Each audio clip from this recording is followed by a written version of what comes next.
We are more than thrilled to have our good friend Cordell Carter joining us for this episode of Twins Talk It Up. Dave and I have both known Cordell for such a long time, all the way back to our high school days. Yes. And we're not going to tell how many years ago that was because we're all still young, but Doesn't it was crack. many years ago. Now, we had a great adventure. We had a great past. Cordell and I will talk a little bit later about the special project he is working on. It goes all the way back to when we were in high school singing together on the bus, having a great time. I just remember when the Lion Sings Tonight song, and we were just having a blast, just getting in touch with our roots a little bit.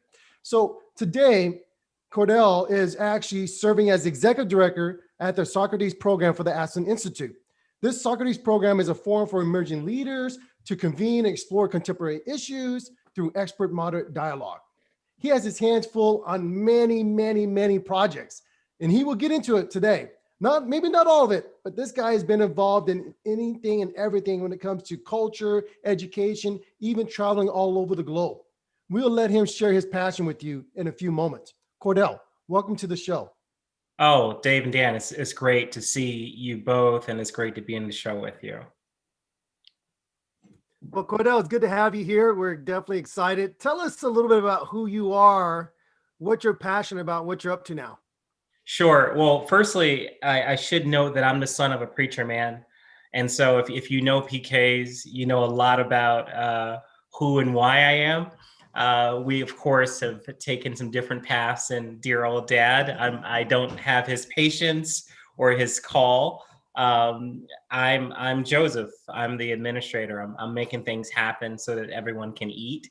And over the last 20 years, I've been engaged in technology, philanthropy, social enterprise. And there are a few consistent themes. One is about self-improvement, learning as you grow, spreading opportunity to others, and being innovative, bringing innovative practices, innovating the way you think about old problems, and trying to be a change agent. Those are the themes of my life, and it permeates all the work that I'm blessed to engage in. Well, I'm really excited to have you on, Cordell, and I appreciate even how you started off by talking about being a preacher's kid. Yeah. And for our audience, they know that I'm a minister, and this is Dave, by the way, that they know I'm a minister and having my children grow up in the church and what that's like. And so it is encouraging to be able to see the way you've grown and your character, your faith, your vision.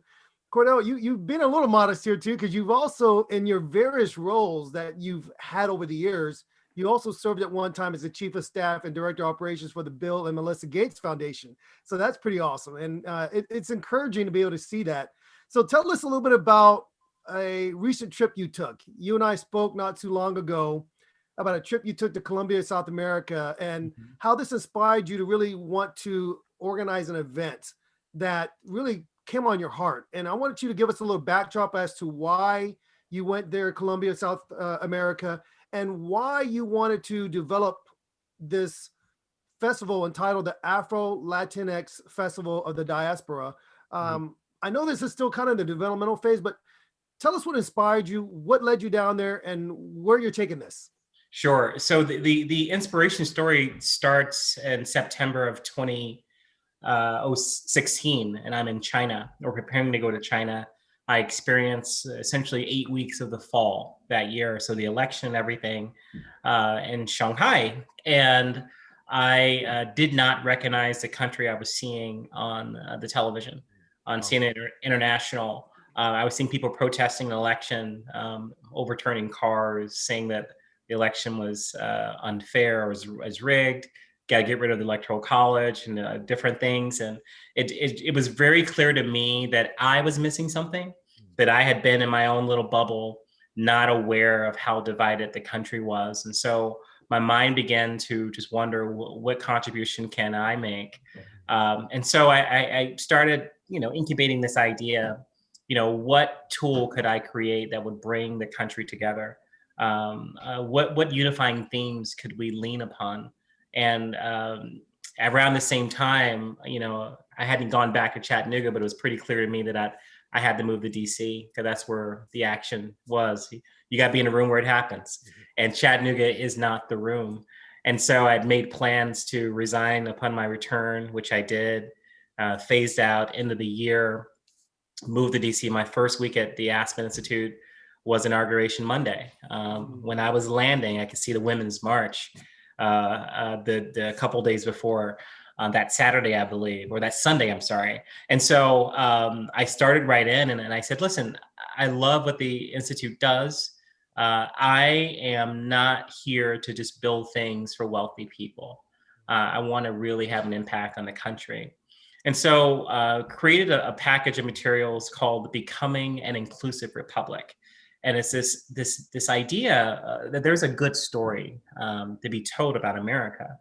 And the word becoming was important because we are on this evolutionary path, the same evolutionary path that every nation state is on. What makes us different, what makes us exceptional is that we are purposely doing something that hasn't been done before, which is, taking a pluralistic, multi-ethnic, widely geographically dispersed continental country and trying to unify it under one theme, and take us for this democratic path. We are very much a constitutional republic. That's self-evident, but I think there are some gems in our evolution over the last 245 years. And so it's a story of optimism. And I want people to have some hope in knowing that we may not see the promised land, but we'll be able to at least look at it from a distance and know that my descendants will get there. They'll get to experience that. And the things that I'm doing right now are additive to their journey, right? And so ran that for 3 years and got some amazing funders to support the effort. Started branching out on university campuses to a great deal, especially in the South and the Midwest. We were trying to hit places that Aspen typically doesn't go. Because of COVID, we had to shut down, of course, the live sessions, no more church basements and Lions clubs and the Midwest and the Sun Belt. But we moved online and we've been hitting up a lot of our international audiences. In the last month alone, we've done, I think I've led 6 inclusive republics. I've done it in Mexico, Bosnia and Herzegovina, the UK, Romania, all these folks that want to learn, the Czech Republic, they want to learn more about the American system. Nice. and specifically how we contend with these difficult issues. And so, that has been great. But I'm dealing with 25, maybe 30 people maximum at any one time. And it's a wonderful day-long event and it's great, but I'm trying to scale, okay? How do you do this? How do you replicate this amazing feeling of unification via text, via this artificial universe that we've created for a larger group of people? And so as fate would have it, my family, my father and mother recovering from COVID earlier this summer, they want to do a bucket list trip. They want to go to Brazil. My sisters and I prevailed upon them that Brazil was not a good place to be, even if one had the antibodies, right? Which we believe they do, but who knows, right? And so we thought that issue was dead, and they called back. My dad says, well, we're going to Colombia last week of October. I said, I've been meaning to return to Colombia because I've been telling them stories over the last year and a half about the Black diaspora, seeing it up close and personal and really understanding what that means when someone says, can you hear the drum? Can you hear the drum? Like, yeah, I feel the drum. She's around me. I just don't know where she is, but I feel it. I feel that I'm connecting to my ancestors in a way that I haven't felt before. That's Colombia. And when you see literally double gongers for your entire family, just walking along the beach, and you're like, is that my Aunt Helena? No way, So, but it's not my Aunt Helena. Right. It's just some woman that still speaks Bantu, who looks just like her, just like us. And the fact that it's been so weaved into that country's fabric, and especially that city's identity, its connection with the transatlantic slave trade, its connection with the indigenous peoples, their far-flung villages and the tips of the Amazon, where they still speak the original mother tongue of whatever tribe they were from. And the elders run their little city like they would have done in Africa is it's just amazing. And so I'm like, that is something I wanted my parents to see and to experience. Moreover, I want more people, especially 40-something-year-old successful Americans, to experience that. And so I had a series of conversations with convention centers, hotels, different people selling this vision of bringing together in one big event a hemispheric gathering of the BIPOC community, Black, Indigenous, people of color, which is the vast majority of us in the Western Hemisphere, to one event in Cartagena, February of 2022.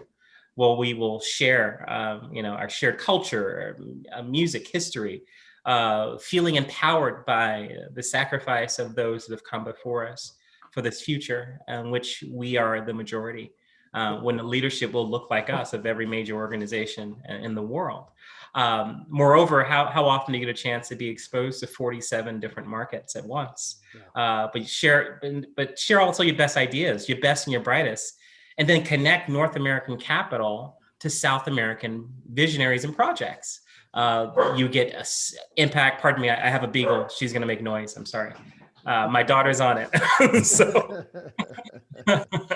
Finny the beagle never lets me down. There you go. Right when I'm making a point, right? At any rate, but this idea of connecting North American capital, impact capital that's seeking impact. We have a glut of capital, but too few project flow. And so we can really impact deal flow for people who look like us, for companies that are looking to be additive towards racial equity in our nation and the hemisphere and the world. This is a perfect opportunity.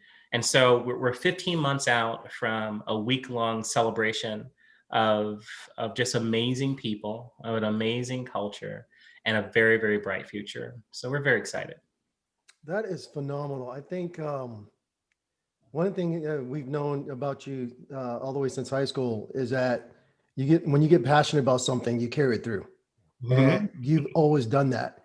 And to be able to say, you know what, if I'm going to make change happen, I got to move to the nation's capital. You just did it.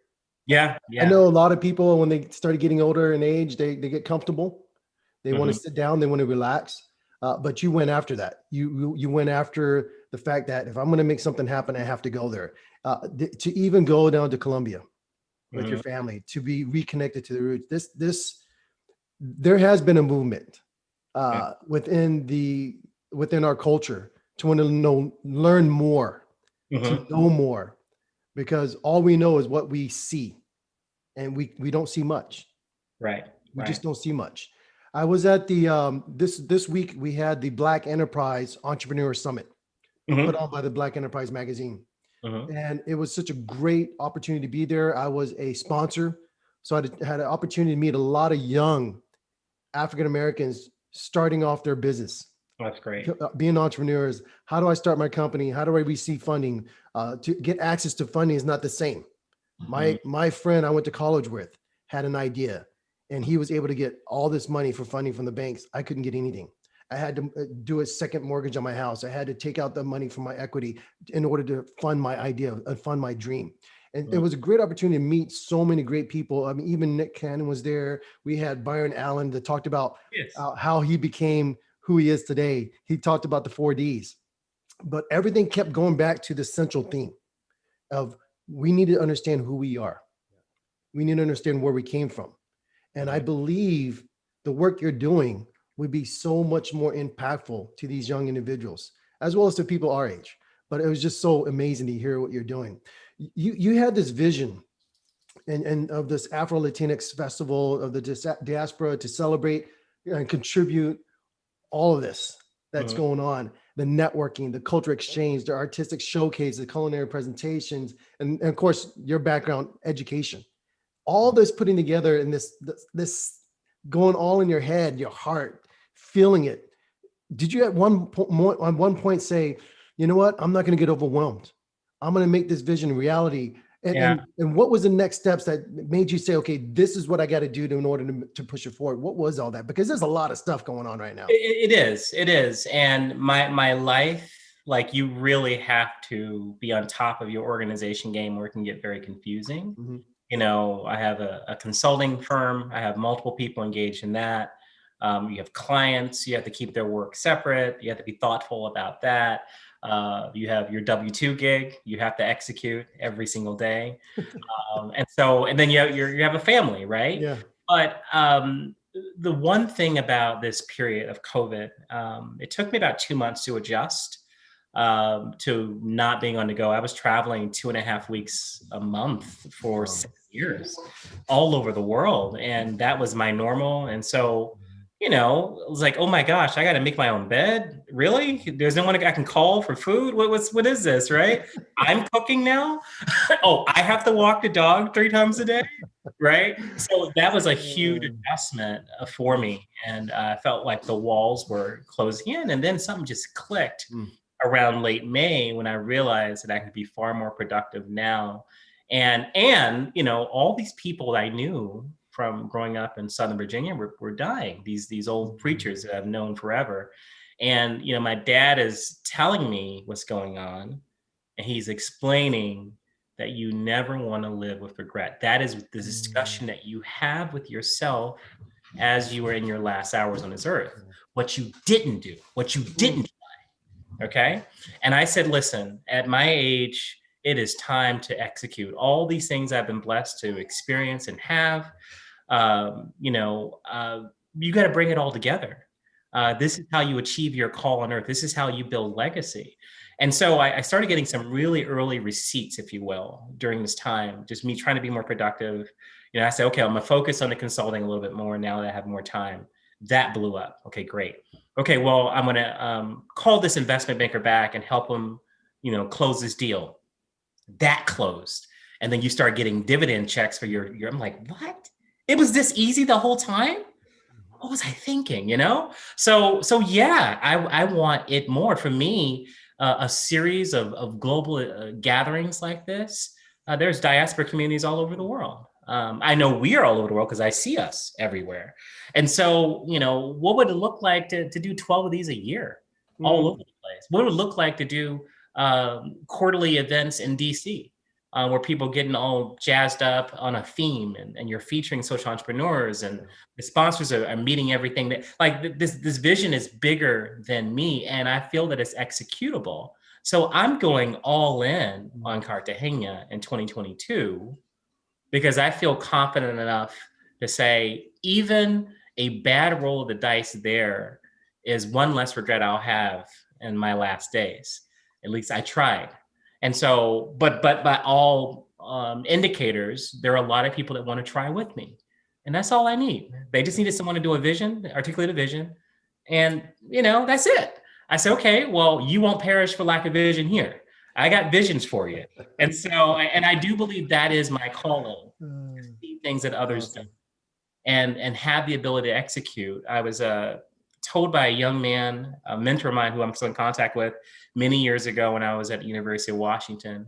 He says, young man, the key to life is execution, execution, execution. If you can execute, there's nothing you can't do, right? It took me a long time to figure that out because I was getting too caught up in the show, too caught up in the performative. And at some point, you actually have to execute, okay? You have to execute. And once you do it, it gets easier and easier. And now you have predictive abilities. Now I can tell you when someone is not going to execute. I can tell you based on how they're behaving and what they say, how they build their teams. Like, you see how he's the only person that speaks? Can't execute. You don't trust his team. They're afraid to speak. Yeah. They're going to check and keep failing. It doesn't matter to them. He put it all on him because I lived that. Yeah. I was that manager at some point, thinking I can do it all. And, you know, after your third 20-hour day and you have that mental episode, you're like, okay, I need to do something different, right? And so I'm old enough now to be able to predict, to see some patterns, right? And these are patterns from my previous self. Yeah. And so I'm taking all of that, you know, rolling the dice, but I think it's an informed roll. I know these cushions are informed on that table. Hey man, that's awesome. I love it, Cordell. And we're going to have an episode here not too long from now. We've been talking about putting a show together around mentorship and how right now in our generation of our children, we've got to really go back to valuing the role of having people around us that can help shape us, challenge us, inspire us. So I love that you were able to remember that and looking back and realizing that there's something there. There was something powerful. I just had to learn to implement that wisdom that was given to me. And here you are going forward, and now it's coming to a full circle, and you're realizing I don't want to live in regret. I want to live with the spirit of I've done something. I've shaped the world differently for my kids, for the children that I know will come after me. And I love that, Cordell. I think that's so important. And it's true. I remember when I was at Howard University, I studied out the diaspora of our people and learning how far we've been able to influence different cultures and different societies. And now you taking this to be more than just an idea. Let's make a passion. Let's celebrate the contributions of Afro-Latinos through the power of networking and cultural exchanges. We're talking about artistic showcases and presentations, educational platforms. We got to get them together. In the room together is enough. Yeah, exactly. So like magnets, they'll attract, and boom, things happen. Right. Now you talked about your thought initially doing one a month and maybe even raising social awareness in, let's say, different communities here in the United States. How do you vision that going in this hopefully post-COVID health pandemic world that we're going to have? Are we talking about also doing a live virtual platform? Is this going to be more than just a physical gathering at different locations that you're going to do this celebration, or how are you envisioning this? Well, in the post-COVID world, I don't foresee us ever not using masks, especially in public transit. If you're on a plane, if you're on a metro, you're on a bus, and an Uber, you're likely going to have some type of PPE on for the rest of our lives. Okay, this episode has been that jarring for us. Secondly, for large gatherings, I suspect you'll have a dual purpose. You'll have a digital event for those who don't feel comfortable gathering, and then you'll have some type of social distancing in place for an in-person event for the folks that long for the human proximity. I've been reminding folks that when you want to punish someone in prison who's already being punished, you put them in solitary confinement, which is what we've all been experiencing. And so it's no wonder that people are misbehaving and acting out in ways that same things happen on the inside of prisons. And so there's going to be a huge demand for human proximity as soon as people feel like it's safe. And by that, I mean just vaccines being widely available and tested and proven that, you're not going to start bleeding like a goat after a month, of taking this vaccine. I figure by 2022, we'll be ready. So what it looks like in my mind is one big in-person event that in February, that every piece of it is videoed, and in post-production we're bleeding out pieces of it, conversations, keynotes. Maybe it's a YouTube channel, or perhaps it's something else, but we'll be dripping content for essentially building up for the next year, and then evolving over time to 2 events. And then maybe 3, like actual big convenings in different parts of the world. And then I foresee it being just a series of events, perhaps latching on to another larger platform where you can have this really definable community of leaders of color that are just prime and ready to go. They'll be ready. The headhunters will come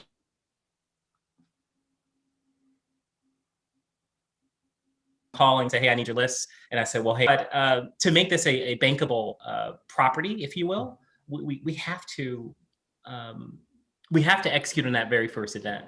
And so that is pretty much all of my focus now on that event. But I see the content possibilities post-event, I think, are limitless. I agree. I think because I've done a lot of work with nonprofits, being on school boards. I actually started a nonprofit with 3 other friends early this year, called the Black Channel Partner Alliance, and David and his company, of course, is a sponsor.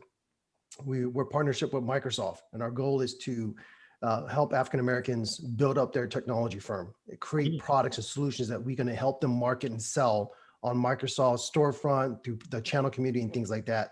And the goal is 800 new jobs in the next 3 years, $100 million of additional revenue being brought in through this program. That's great. And it just got to the point where, man, it's overwhelming. There's a lot of stuff going on. And then we start building out this content. And you said something so key. And I think it's going to be very crucial to the success of your vision coming true, is that you're going to have content and people are going to want it. Yeah. They want to be a part of it. They want to be able to market to it. And that's what's going to help fund your vision forever, is the ability to have these sponsors, not only just be a sponsor, but realize that there's an ability to connect individuals to their past and they want to be a part of it.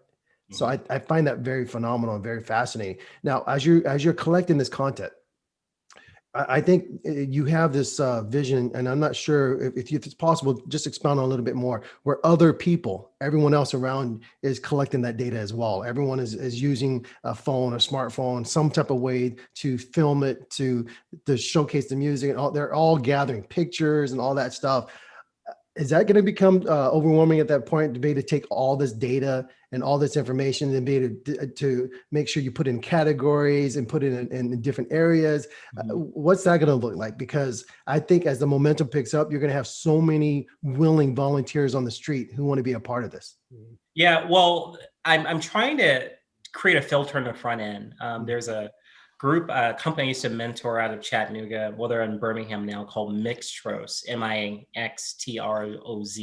It's a mother-daughter team out of Nashville that created a software to, it's an app actually, so that, say you're doing a big convening and, you know, there are 30 of us that went to Curtis, but we don't know that we're all there. And we could like tag where you went to high school, and all of a sudden, when you're in proximity to me, it'll ding, say, hey, you have a Curtis grad, you know, within 15 feet. You're like, oh, so who's this guy? I want to talk to him. So you can build community within a large anonymous gathering. And so I want to take that idea to the next level and get all the proper tags on the front end. Maybe it's Salesforce, maybe it's something else.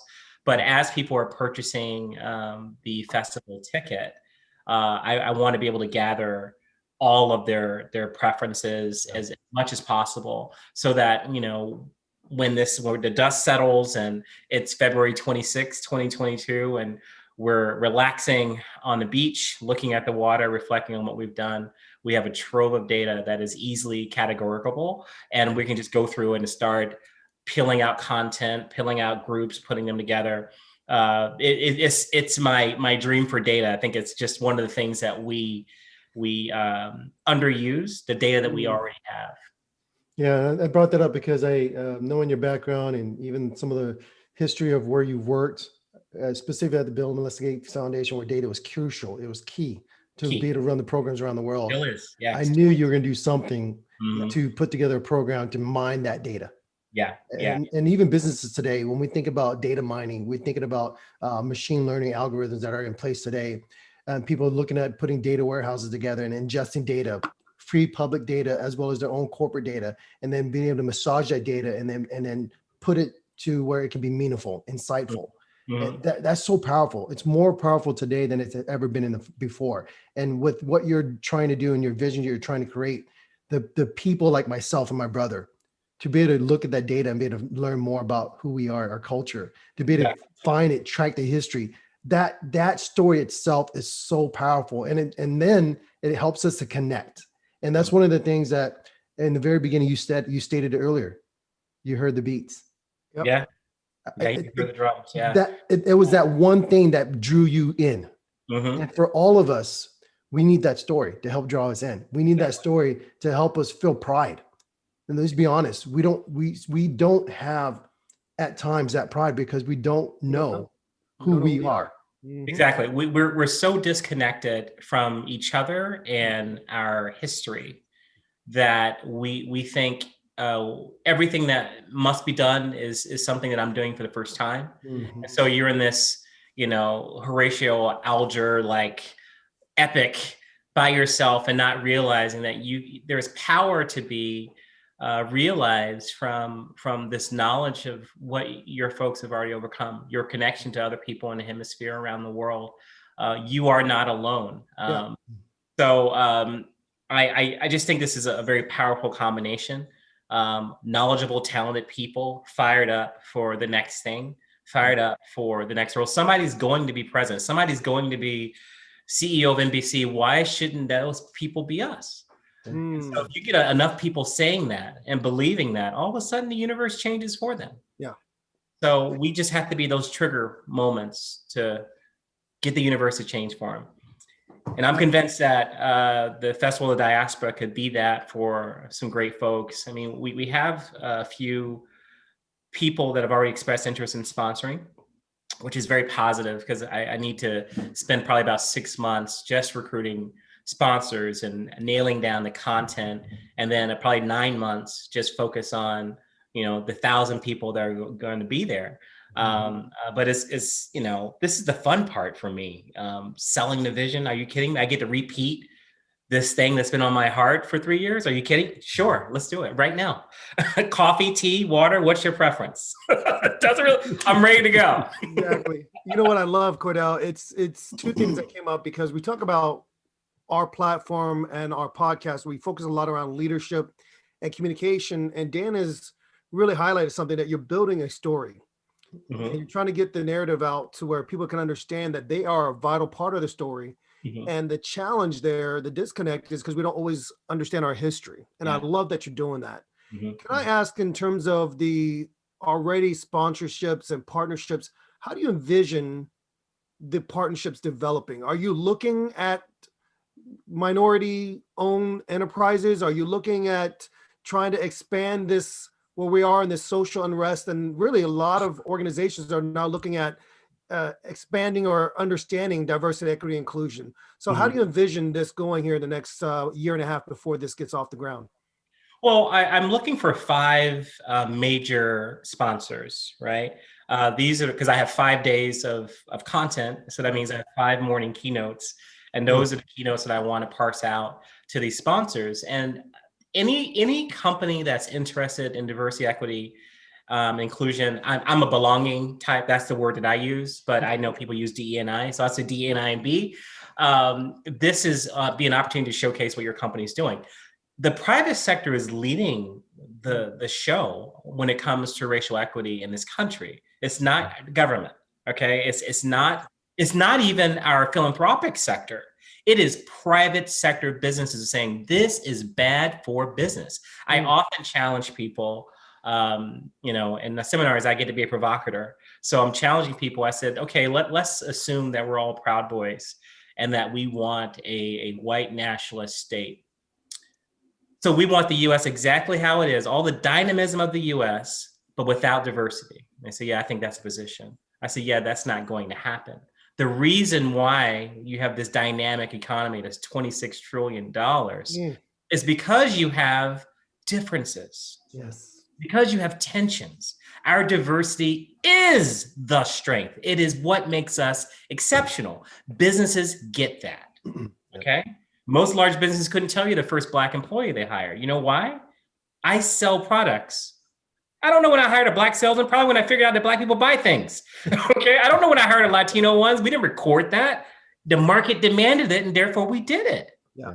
Okay, that's data-driven decision-making. And unfortunately, that is not what our federal sector has been doing for the last several years. So I think the ready audience to answer your question is the private sector. So I take all comers there. I do envision morning keynotes, afternoon keynotes, as well as breakout sessions on different themes. We'll probably have 7 to 8 themes, one being energy and environment. You have one that are just diversity, equity, inclusion for the practitioners. So imagine being a chief diversity and inclusion officer at a company. You want to be with your fellow CDEI officers. Yeah. This is an opportunity for you all to gather and share some best practices. But also an opportunity to learn about the culture. Because you're right, David, we are so disconnected from the greater narrative that, it makes for a very confusing situation. And so if you understand your role in the broader narrative of humanity, I think that sense of belonging, which is what everybody wants, we put a name on it, doesn't really matter. We want to feel like we belong. Yeah. it becomes self-evident. And that powers you to feel like, hey, great, I'm entitled to some richness of this land. Let me go out there and get it. That's what I want people to leave with. And so every day is geared towards that. My favorite part of each day of this festival is at 5:45 p.m., just as the sun is setting over this beautiful, the Caribbean Sea, is when we turn it up. And we have, the festival every single day, like a carnival, like atmosphere, so live music. So imagine one day you'll have the music featuring American artists. So everything from gospel to jazz to blues to hip hop to R&B for the old school lovers like myself. You'll have that. The next day is reggaeton, the music of the Caribbean. The next day it's, the music of Brazil. So imagine that, surrounded by food, dance demonstrations, and all these amazing people that you didn't know because they weren't in your breakout sessions, all in the plaza kind of gathering. You do that for a few hours, and then you go off to Old City, a 500-year-old city surrounded by a 30-foot deep wall, okay, that goes all the way into the ocean and back. And just amazing things in that city, and they get to experience these things together. And so this is going to be, I think, a great emotional outlet for a lot of folks who look like us. We need this moment. We need this week to just relax, to exhale. Just okay, all right. I don't have to be on 100% of the time this week. Where is the mint pina colada? Thank you. Yeah, exactly. By the way, this is Danny, and I'm just hearing you explain what will take place each day has gotten me very excited. I love the aspect of having your key sponsors kicking off each day with a keynote, each day having a theme, and music and festival and the food. I love the fact that we're going to get a chance to go view the city. I'm at the point now. I want to say, when can Dave and I sign up to be speakers? Because I want an excuse to be there right now. I'm excited. The website is in progress. The marketing package is in progress as well. Hopefully by the end of November, I'll have a package ready to be able to go out and start, beating on some doors for sponsorships and recruiting attendees. But we'll put a placeholder on your calendar for the 20th. It's 15 months from now. No excuse. 5 days, but who's counting? Right. There's no excuse now because this is being planned out. There's no excuse for individuals to say, I can't go. Right. Exactly. There's no excuse for sponsors to say, you know what, I didn't put it in the budget. Yeah, you can either use 2021 money or 2022 money, but we're ready to go. We'll be ready to go. Literally, I have letters of intent at the facility in Cartagena. I have a local company already signed up. I have a contract with them. I'm bootstrapping this thing, but because I had an exit right in the middle of COVID, I can do these things. So that belief, reinvesting in yourself rather than sitting back saying, oh, let me go buy a house. No, forget that.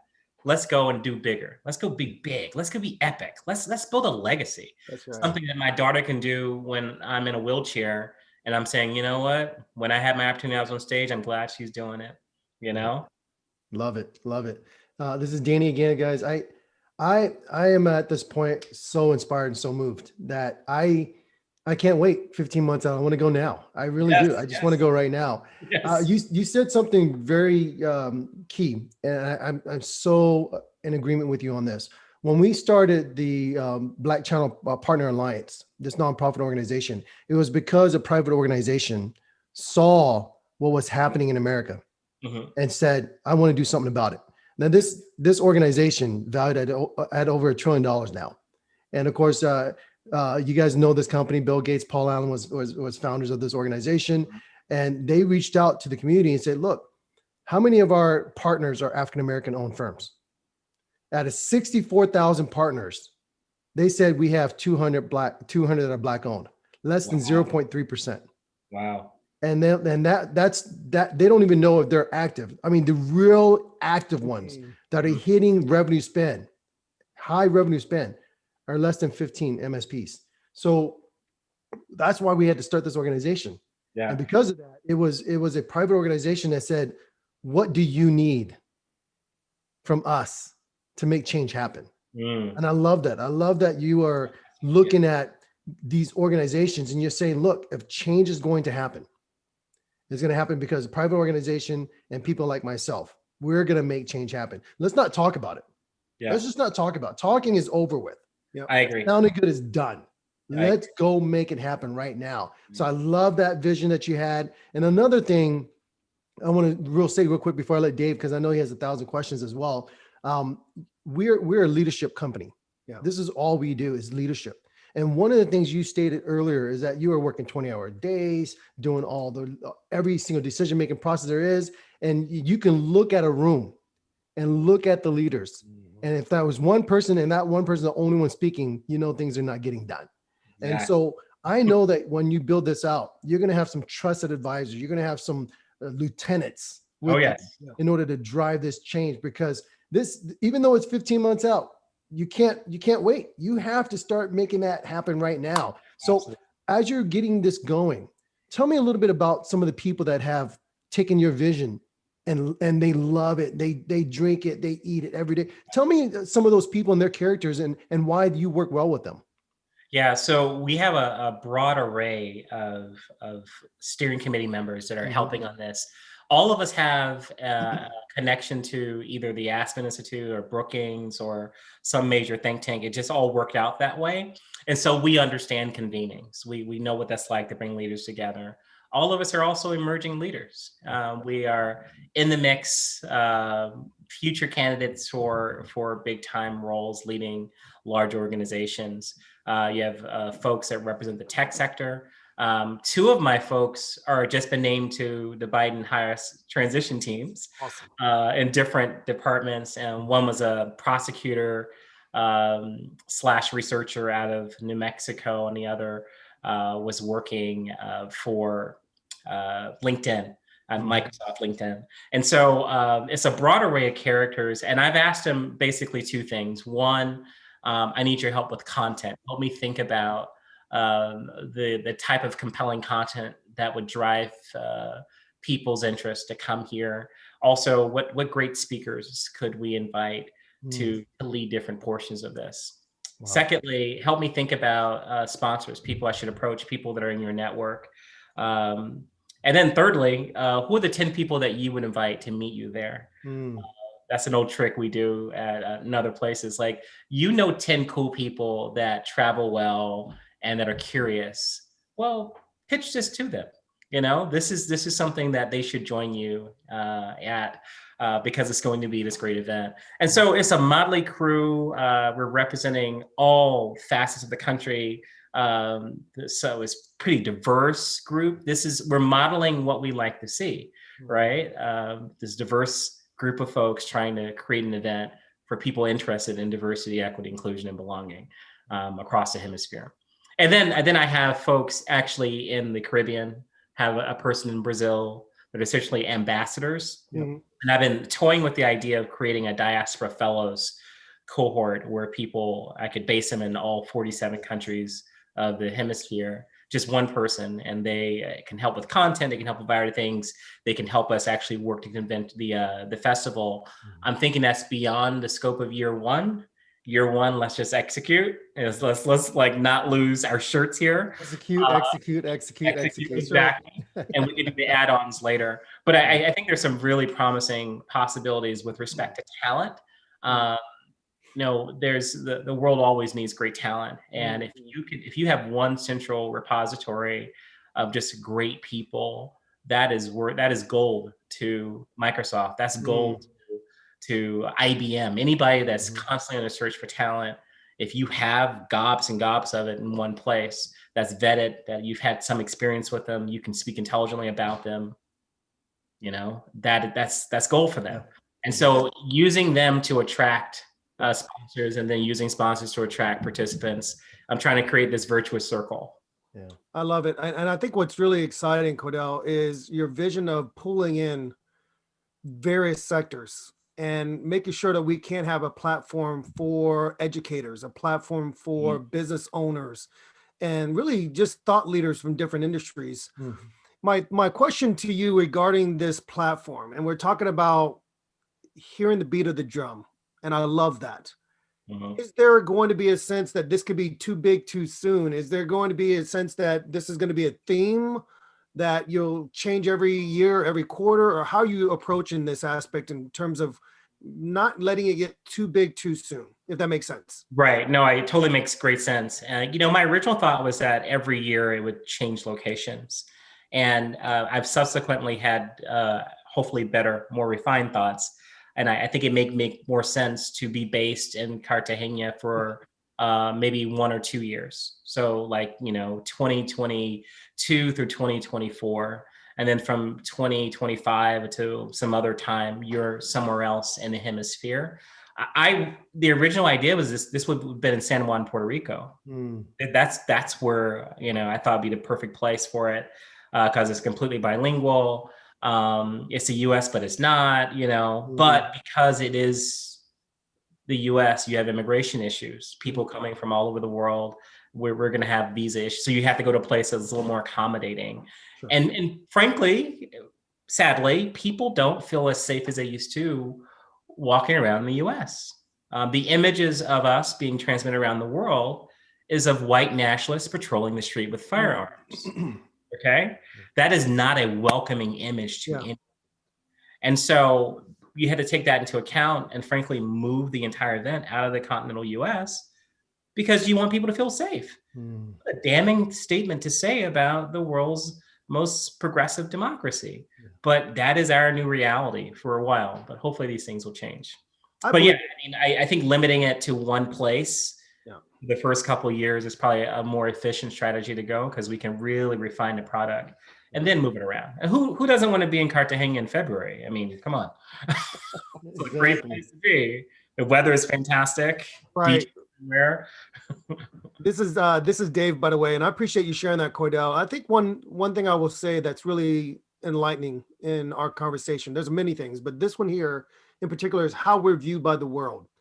And we can be in our own bubble. We can have our own blinders on and assume the world sees us the way we quote unquote want to see ourselves.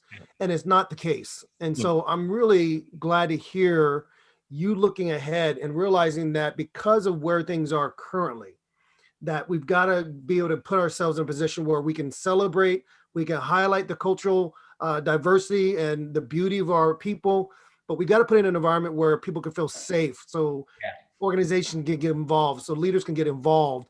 And then in turn, I believe we will be able to see this come closer to our soil, right, so to speak. But right now, you're still in a lot of what we call the initial planning phases of this event. As this gets out in the podcast, I know our listeners are going to be interested. They're going to get their ears peaked here, so to speak. And how are they going to be able to keep up, or what's going to be a way for them to stay involved other than, let's say Dan and I putting it out there whenever we see a post on your LinkedIn or we see a post on Facebook. What are going to be some ways they can do that, or how soon will you be able to get something out there where they can follow? Well, as I said, my next call is about the website and the branding this morning. And but the website is going to be festivalofthediaspora.org or .com or BIPOCfestival.com or Afro. I have a lot of URLs that are all direct to the same place.